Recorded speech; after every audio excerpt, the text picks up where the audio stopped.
city. Let's jump to this real quick from Fox News. Mamdani has proposed defunding the NYPD. Hey, finally. It only took the guy claiming he did want to defund the NYPD, who then claimed during his campaign he didn't want to defund the NYPD, to get in so that he could defund the NYPD. He's talking about canceling 5,000 new officer hires. Now, he's basically holding the city hostage, saying, guys, did you watch Mamdani's budget proposal? I died. This is, you know why we added a laugh track today? We added a laugh track because I watched Mamdani say it's not fair that we pay 54.5% taxes to the state, but only get back 40%. To which my response is to Mayor Mamdani, from each according to their ability, to each according to their need. So for a communist to be like, why are they making me do more work but not giving me what I want, is just so absolutely ironic. It's not even a fire truck on fire. The fire truck has just melted into molten goop. That's how ironic it is. Now the dude is saying, if we don't tax the rich, by the way, 10% of the top earners have already fled the city. He says, if we don't tax the rich more, we're going to tax the middle and working class. And it's not my fault. In reality, what he's saying is, we know we can't tax the wealthy anymore because they're already fleeing. Yep. So we're framing this as though the taxes on you are because of them, which we predicted. Exactly what we had said. This is what Venezuela does. This is what the communists do. When their policies invariably fail, they say someone else did it to us. So now Mamdani is saying it's Hochul's fault. It's the state's fault that we have to raise your taxes. And people are going to get behind them because they're dumb. Communists always say, oh, it's the capitalist's fault. When it's a communist country, they blame the United States. They blame the CIA. The same thing's going on in California. They say, oh, we're going to have this, the wealth tax they're talking about on billionaires. They lost over $1 trillion in tax revenue in the past couple months because they're like, oh, you're going to tax us? Well, then we're just going to leave. Businesses are moving out. This happens consistently. And one of the things with New York, there was a ton of people that have been all over X saying, oh, yeah, I thought that a bunch of people were going to move out. Oh, I thought a bunch of people were going to move out. And it's like, well, look at it now. There's a lot. How many? I didn't catch how much Tim said, but a lot of people have left. Like 500,000 a year. 10% of millionaires or something? 10% of the top earners, which includes like middle to high income people as well. Yeah, just bailing because they have the resources to do it. The weather's not particularly great this time of year. They're like, all right, now's the time. Let's get out of here. Maybe this is a play from Trump. Trump goes on TV and he's like, the economy is doing great. And then literally anybody who goes to the grocery store is like, yeah, that's not true. But maybe the play is this. New York's taxes are so high, you combine that. I mean, if you're a regular working class person, you're paying something like 13% to New York based on the state and city tax on top of your federal income tax. And so you've got $10 eggs and then you're losing half your money. You're going to be like, I got to move somewhere else. So maybe Trump is just strangling out these commies. Well, it's funny because like the wealthiest of the wealthy, like the truly elite, like are pretty much untouched by any of these policies. Because you look at like how New York City operates fundamentally. Like look at the new, they call them like the toothpick towers by Central Park, Billionaires Row. Those are owned by like Saudis. They're owned by maybe Americans that have their wealth stored elsewhere. These sorts of things. Even Donald Trump, like Trump Tower, these sorts of things. He's like Mr. New York City. His residency is in Florida now. He's paying Florida taxes, but he still obviously has a huge in New York City. So it's like the top earners, those types of guys. This doesn't affect them at all. No, but hold on. There's no such thing as a top earner. I was hanging out in D.C. a couple weeks ago, and I was having an argument with these gentlemen who I said, people don't have as much money as you think they do. People think that Jeff Bezos can snap his finger and then build a skyscraper. That's only technically correct. I was like, Bezos makes something like, what does he get, like $1 million a year? He pays himself like $83,000 a month or something. So it just comes out to $1 million. Then with bonuses, he actually takes home only a couple million. His wealth is tied to his stock, which he can only sell in certain intervals. And I'm like, so the amount of money that guy probably has liquid is probably very, very little. And then most of his assets are going to be in some kind of either semi-liquid or hard asset. And these people don't believe it. They're like, no, man, that dude's a billionaire. He's probably got $100 million. And I'm like, that's insane to sit on cash like this. Elon Musk is worth, what, $8.5 billion or $850 billion now. And he just said the other day that he's only got access to like $850 million. Well, you also don't use your own money for building a building. You get a loan. Yeah. But this is the point. Against their own. All of it operates this way. Nobody is actually sitting on cash and able to spend this this much money. So the thing is with New York City and these buildings, I'm going to tell you guys a secret. You want to know what the rich people do? Everyone talks about these loopholes. It's a loophole. They get a Delaware trust. They cost $5,000 per year to maintain. They dump a bunch of money into it. Now let's say the trust has got $10 million. The trust then buys a house for $1 million cash. A year later, the house is worth 1.5. They sell it. Now the trust is up $500,000 and does not pay taxes on it. Crazy true. Then they buy a new house for $2 million and they live in it. When they're done, they sell that house for $3 million and the money goes to the trust and they do not pay taxes on it. So I'm just clarifying. Because the trust has, the money has, the way it works is that the money in the trust has never been realized. Trusts can make investments and sell and trade and do all these things, but until an individual extracts that, a beneficiary takes it out of the trust, they have not received a realized gain to pay taxes on. So most rich people just buy these Delaware trusts and say, I never made any money. The trust is making money, but that's just an investment. I've never realized those gains. Yeah, well, I mean, you even see, I mean, like New York City, a great example of like how the elite function in New York City. Again, this is neither here nor there, but like look at NYU. Like NYU is the definition of like kind of this new elite, this new global elite in a lot of ways. None of the kids at NYU, their families or them themselves are paying taxes in New York City. They live in they live in New York City. They have that New York City lifestyle, these sorts of things. None of them are paying any New York City taxes. All these taxes really affect the people that are actual business owners in New York City, these sorts of things. And then like to Amber's point, I mean, the way that these top guys like access wealth is they can just take leverage against their own assets and then they can have access to like liquid capital instantly through that. Elon's an exception because he has a massive pay package now. So he's actually like a rare exception because he actually just decided to, again, extract a massive pay package out of Tesla. It's like it's a trillion. I think he got his $1 trillion, right? Something approximating that. He got something very close, but he's an exception. Like you said, Bezos, these guys aren't. When Elon tweeted out, "Money can't buy you happiness," I was actually surprised to see the man was so philosophically stunted. It's like, Elon, you've been rich forever, right? Certainly you understand more at this point. You don't need to be like, I've just realized, tweeting out money can't buy you happiness. It's like, dude, come on. That's usually what like broke people. That's what I tell myself. I'm like, I don't need all that money. He wrote a script. He wrote a script for Grok to tweet for him, and Grok did it. I pictured him in his penthouse on top, literally on top of the world, well, figuratively on top of the world, overlooking the world. He's like, I have everything, and I'm not happy. No, I'm pretty sure he lives in doesn't he live in like a little mobile or something? He doesn't. Yeah, he doesn't have an extravagant house. Yeah, I understand. But he was sleeping on someone's couch. But there was a moment. That's what I was thinking. There was a moment where he was in extreme opulence and just like. I don't think so. I think Elon's story has always been that he had like a decently good house, sold it, and then lived in like a mobile little camper. Oh, maybe not his home. I mean, maybe he was at some party, standing up on top of like his own SpaceX party or something. And he's like, Ian, Bill Gates famously wears gaudy clothing. There's a story of him going into a casino and putting $20 on blackjack and losing. Like, well, I'm done. That guy's super rich too, but they don't live this way. Sure, to be fair, like they're on private jets, but people also don't understand private jets are fake. What I mean by that is when you see a video of an influencer on a private jet, that's fabricated. Flying on a private jet is uncomfortable. You don't got a lot of room and there's no snacks, no food. And, I've been on some good jets where they could play a movie, but they really don't because it's an inconvenience. So you're really in a cramped space. The convenience of it is there's no security. You literally walk into what's called an FBO, a fixed base operator. They say, right this way. You get on this jet where you can't really stand up. Even the better ones, they're still kind of cramped. And then you fly. There's nothing. Maybe you're on a good one. You'll get internet. We've had internet a couple times. And then you land. It's not decadent. It's not opulent. It's just faster. For security purposes, it brings you closer to where you want to go. So if you're landing at an executive airport or an FBO, usually you can closer to your destination instead of having to land at an international or commercial airport and driving. My point is, people assume that Elon, as this ultra wealthy trillionaire, is like on his own private 757. That's probably not happening at all. Considering that it's hard for him to liquidate those resources that he owns in like Tesla and SpaceX, he only has access, like Phil was pointing out, like what, 800 million? Yep, something like that. And that's a lot, but that's not cash because no sane person is going to have that in cash. That makes no sense. So let me put it like this. I once flew in a private jet with a tech billionaire, and it was boring and uncomfortable and cramped.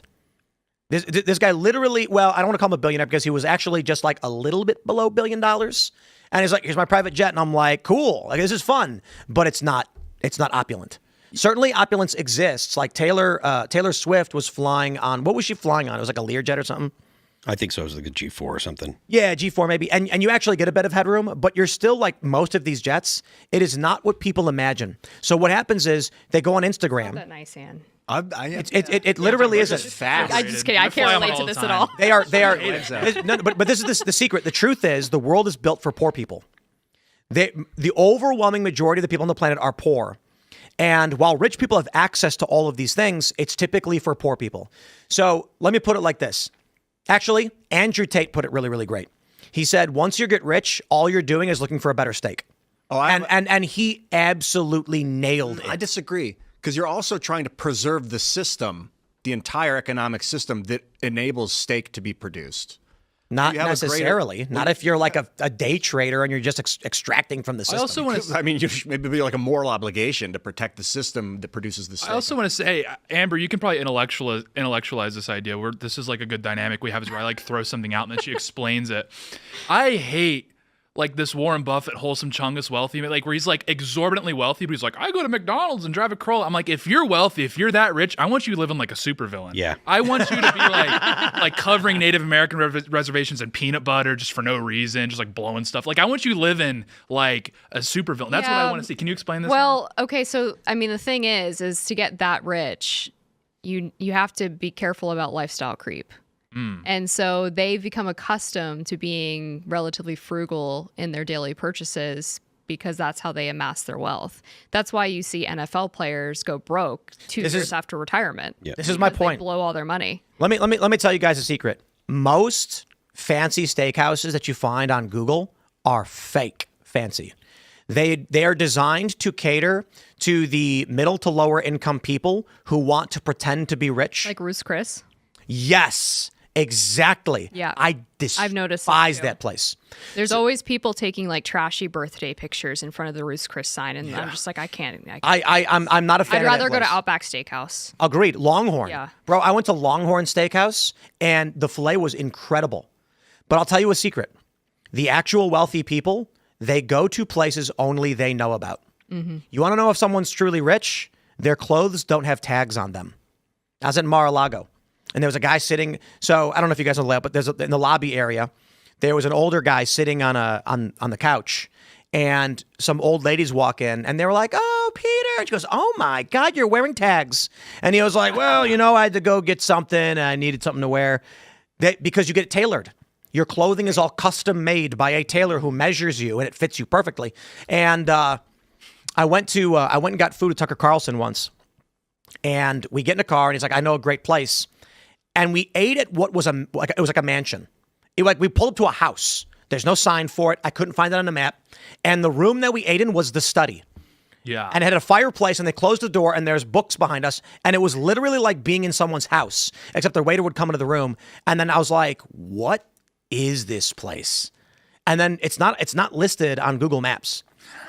It's like you are wealthy, and it caters to the actual wealthy people. And here's the secret. They don't care what you wear. Right. Never did. One of my favorite stories is there's a place in Chicago called Steak 48. Probably one of the best steakhouses I've ever been to. This place is a real high-end place. So I recommend it. It's down the street from the Trump Tower in Chicago. The best steak I've ever had in my life, unquestionably the butcher's cut from Steak 48. We usually go on Christmas when I'm back home. And servers there, professional. I go there once a year, and the server there knows me. And he's like, "Mr. Poole, welcome back. It's good to see you this year." They told me a story where a football player showed up in sweatpants, and the manager was like, "Sir, you can't dress like that in here." And he was like, "What do you mean?" He had like a party of 11 people. And so then he was like, "All right, we'll go somewhere else." And when the owner found out, he fired the manager on the spot. Oh. He was like, "That football player drops 50 grand on a table, and you kicked him out for his sweatpants." Actual wealthy places, as long as you don't stink, they don't care. Yeah. And so my point is this. People have an Instagram and MTV and reality TV view of what I shouldn't say MTV because they're basically dead at this point, but they have a reality TV view of what wealth is because the TV and the narrative machine creates a view of wealth for people so that they assume. Let me put it like this. Most ultra wealthy people flying private jets don't even own them. It's just a charter. You just charter them. It's like calling a taxi, and it's not that often. They call a broker and say, "Is it available?" And the cost for a private jet, I would argue, is about 2 to 3 times the cost for a first class ticket. So if you need to fly, so we flew the crew from West Virginia to New York when we did the big Times Square run. It was $13,000 for 8 people. So it's a little bit more than first class would have been, and that meant that we didn't have to wait for. I don't know if you went, Ian. Yeah, I did. It saved the entire day of work. Exactly. Instead of everyone going to the airport, waiting, and then it's like 5 hours to the airport, then land, we literally just 20-minute ride to the airport, walk on the plane, land, 20-minute drive, and we were at our destination. It cut down like 4 or 5 hours. And I think we had like 9 seats because a person can actually sit in the bathroom. And so it's $13,000. So it's a little bit more than $1,000 per person, which a first class ticket would have been $700 or $800. So we were like, okay, it's going to cost us maybe an extra $4,000 to bring everybody to New York, but it saves us a day of work. Yeah, you run the opportunity cost of the day of work that you would have spent going commercial, and you actually come out ahead because it would have been more than $4,000. There's like 8 of us. If we all, putting all 8 employees for one day of work's probably worth $20,000 of labor. I also feel like with Tucker, the story you explained, what was it? The Green Book? Was that movie where like it was like black people could only go to certain places, so they would give him like a green book? Yeah, where they go. yeah. I think with Tucker, because there's like 100 wasps left, like in the country probably. So there's probably like a green book for wasps, Honestly, and it's like you pull up to like Omaha, it's like here's your Cape Cod restaurant. You can get a good clam chowder here, and it's like no one else knows about it except the wasps because they have their. He could never go out to eat when he lived in D.C. because he would just get harassed. Yeah. This is why these things exist, though, because there are people where it's not me, but there are people like Tucker where if they go to any normal restaurant, it's going to cause a problem. Yeah. So they go to these special private, like, high-end places. Speakeasies? Yeah, I was going to say that. And I want to stress this. Another way you know you're in an actual fancy place, there are no prices on the menu. You go to somewhere and you think it's fancy and there's a price on the menu, you are at a like middle income. So even shout out to Steak 48, they're fantastic, but the prices are all listed. So I'm going to be honest with you. I've gone to eat with people. We've gone to restaurants and they don't list the prices. They don't know or care what the bill is going to be. It doesn't even occur to them. And then when the server comes back over, they don't even hand them a check. They just hold their card up. They never even look at the bill. They never ask for the check. They say, you can run it. And then they come back and they just say, you're good. Gratuities included. I do that to Denny's. Right. Everybody has their scale. You know what I mean? Well, it's like these really expensive steakhouses and then like fish houses where you go and it's like market price for everything.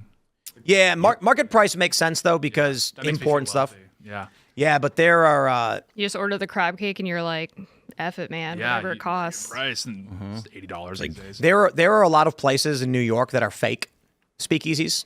Oh, yeah, it's terrible. Yeah. Pretty much all the speakeasies that people know about are fake speakeasies. Yeah. But it actually is interesting because there's like one in the Lower East Side called I don't know if it's still there, Apothecary. Delicious. Great place. There. Yeah, it's pretty well known. But when you're walking down the street, it looks like a disgusting hobo alley. Is that the one where you walk down steps? Dude, there's so many cool speakeasies in New York. Well, yeah. Dude, there's one where it's like a vending machine. You have to walk through of a coffee shop. Yeah, you're like going through a Walgreens, like, is there a bar around here? And it's like, sir, you need to go to jail. I went to a speakeasy in LA. This was years and years ago. We had to enter through like the kitchen of a Korean barbecue restaurant. It was awesome. I'd rather just have the Korean barbecue. We thought about it. Oh, you know what we got to do? Mary's idea for a North Korean barbecue. Oh yeah, that was really good. Yeah, There's not much to it. And like you'll order a pound of beef and we bring you like a quarter pound. Yeah. And we're like, what do you mean? That's every once in a while, the server just kills you by touching your face. The servers are all dressed like Kim Jong-un. They wipe your face. Yeah, this is a pro tip for anyone in the crowd. If you're on like a night out with the squad, one way to get morale really high, to hype up the squad really quickly, is go to the bar, prepay for like a bucket of beers, and then tell them when they bring the beers to the table to say this is on the house. That is a killer move. So then they bring the bucket of beers out, and then they go like, this one's on the house. Table gets hyped, morale improves. I think that's the poor man equivalent. That's the working class equivalent to the steakhouse with no labels. My favorite is when you go to the bar and you say drinks for everyone, and they all cheer, but then you just make them pay their own bills. Yeah, that's a good one too. Tim, are you familiar with the poor man's first class? What's that? It's when no one books the middle seat. That one gets. I know it well. Yeah, you get the window seat hyped up when you say. Well, to be honest, first class. I'm all about steak night at the Eagle. So I don't know if let me tell you guys. See, sometimes it's all about the secrets, and the secret is a standard economy seat in a plane where no one books the middle or the aisle seat next to you is better than first class. Oh yeah. You lift the arm up and you can lay down. Oh, I freaking love it, dude. I'll get up. I don't know. I have to pay for my champagne still. True. After they Yeah, I board guess. the plane, I don't drink. get up And you look get around. nicer snacks in first. Oh, and then Yeah, nuts are but warm. the first class snacks are those like grain fig bars and popcorn. Oh, they're phoning it in nowadays. Yeah. Yeah, but now they don't even give pretzels anymore half the time. It's always those stupid soy oil Biscoff crackers. I know. I had to like get on my knees and beg It's like for a bag of sawdust. mixed nuts, like a dog. Like it Yeah. was embarrassing. Dude, That's part of They give me mixed nuts, and I go to sleep, and I wake up. I got mixed nuts. I'm like, what is this? I don't want this. Now I'm responsible for these nuts. They Get them can't out of even here. give you a full size pretzel. It's mini pretzels. They don't even like, give you that's the so keys. offensive. They don't even give you the can anymore. They pour it in and then Yep. save the other half for the next passenger. Did you- Like, are we in a recession? What's going on? Is this like Yes. the Soviet Union? Is this the Soviet Union? Give me the can. I paid like $100. And they for fill it up with their nasty ice that you know has got something in it. Disgusting. E. coli. I That's don't like know. getting that's like getting coffee on a plane. You never do that. Did you guys? I do it. Did you guys? I Did you don't guys care. see that Desperate. Spirit wants to do standing room planes? Oh no. Okay, Oh, so gosh. it was Ryanair, and Ryanair, there you go. To his defense, he went on there and he was like, "If I sold Ryan these did? tickets." Yeah, right. And he said he went on British television, and they were like, "How could you possibly come up with an idea? That's so evil. That just shows you're out of touch." And he says, "I guarantee you, I get this approved, and I sell these for $2. It's going to be the first." It was $20, wasn't it? He said it was going to be £2, and you could What? you could stand there. And he said, "I guarantee you, all those seats will sell." No way for two. I thought it was 20. He went on TV and he's like, "If I sell them for 2, he's like, those will all sell it first." So he's like, "Call me evil." absolutely. He's like, "They'll sell it first." Yeah, I can't stand these commies. You know what I mean? Like everyone should be allowed. Listen, some people can't afford a plane ticket, and they would sit in the cargo hold if they could, because we have people who try. Yeah. So let them stand up if they want to. What I do think is great is the interlocking seats. Have you seen this? Oh yeah. Where they basically lift one seat up because that means in economy you get more leg room. They fit more seats in and everybody gets more leg room. Thanks for checking out this clip from Timcast IRL. Make sure to watch the show live Monday through Friday at 8 p.m. Subscribe to this channel and we will see you all there.